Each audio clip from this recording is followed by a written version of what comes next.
You are now listening to DJ iGrin. یه چیزی میگم بهت شاید بخندی شاید اصلا چشاتو باز ببندی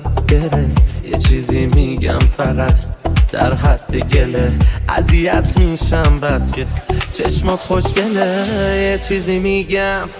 یه چیزی میشنوی ما تو هر زمینه ای میکنیم پیشروی آلام که حرف دله حرفشو میشنوی تو میخوای بشکنی خب باشه میشکنیم نه میتونم جلوت این بحث رو بازش کنم نه میتونم با غم تنهایی سازش کنم نه غرور اجازه میده که به تو خواهش کنم ولی من دلم پر میزنه موهاتو نوازش کنم ما که این حرفا رو نداریم تو چقدر ناز داری ما شاه و بیبی بودیم چی کار سرباز داری ما که دلمونو پای هرچی دلت خواست دادیم پاس دادیم به اونی که بلد نی پاس کاری فقط بلدی که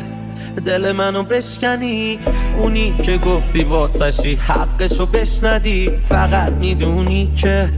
همه چی و عشقمی ولی نمیتونی یه چیزو انقدر کش ندی نه میتونم جلوت این بحث رو بازش کنم نه میتونم با غم تنهایی سازش کنم نه غرور اجازه میده که به تو خواهش کنم نه